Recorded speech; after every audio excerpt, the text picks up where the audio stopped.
제주 4.3 76주년 연속 보도 두 번째 순서입니다. 오늘은 4.3 당시 민간인 학살을 주도했던 가해자들을 조명해 보겠습니다. 당시 잔인하기로 유명했던 서북 청년단부터 군경까지 이들은 어떤 만행을 저질렀고 어떻게 기록되고 있는지 정리해 봤습니다. 김항석 기자입니다. 지난해 4.3 추념식 행사장. 서북 청년단을 계승한다고 주장하는 극우단체 회원들이 차량에서 내리려고 하자 유족들이 막아섭니다. 너희들이 어디라고 여길 와? 결국 이들은 유족들의 반발로 1시간 만에 철수했습니다. 서북 청년단, 일명 서청이라 불리던 단체는 제주 4.3 당시 제주도민들에게 공포의 대상이었습니다. 이들은 과연 어떤 존재였을까요? 4.3 당시 서청 출신 경찰들은 무고한 민간인들을 잔혹하게 학살했습니다.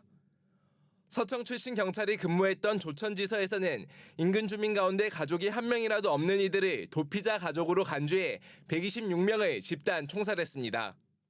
또 산에 올라간 아들들 산이고 다른 데고 올라가는 사람들 아들들 어머니들을 폭도 가죽에 내 심어다 먼 세워서 순경들이 왔어요. 염신 그 사람들이 한 총살로 쏴버리고.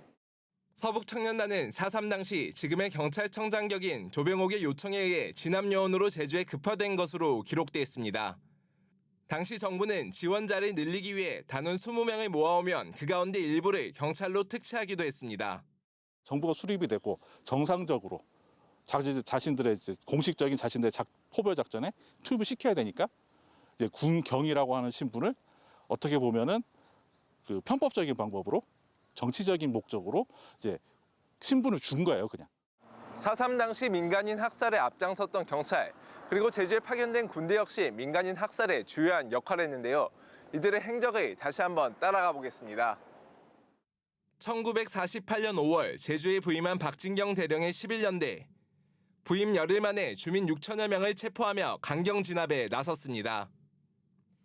이후 1948년 11월 송유찬 육군 계엄사령관이 초토화 작전을 펼치면서 참혹한 피해가 이어졌습니다. 1949년 1월에는 한병선 제2연대장의 토벌작전의 일환으로 4.3의 가장 큰 비극 가운데 하나인 북천마을 주민 350여 명이 총살당하기도 했습니다. 군의 진압 작전의 어떤 상당수가 작전이라는 어떤 이런 의도 하에 많은 민간인들이 희생되었다는 거죠. 거기 민간인들이 토벌이 대상이 되고 그리고 그 집들 어떻게 보면 생존 거주지인 집들이 불타고 마을이 불타고 4.3 민간인 학살의 주범이었던 군경은 2006년 법제처의 해석에 따르면 희생자의 범위에 포함됩니다. 제주로 파견돼 민간인 학살에 앞장섰던 우익단체원과 군인, 경찰이 국가유공자로 인정돼 보훈의 대상이 된 겁니다. 여전히 제주도 내 곳곳에는 4.3 당시 민간인 학살을 주도했던 군 수뇌부를 추도하거나 공적을 기리는 비석이 남아 있습니다.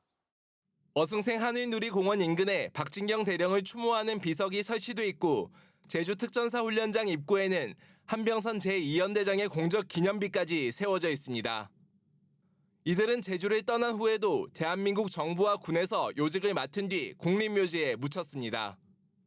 4.3 당시 잔혹한 학살을 주도했던 가해자가 희생자로 국가유공자로 인정되는 현실에 유족들의 고통은 여전히 현재 진행형으로 남아 있습니다.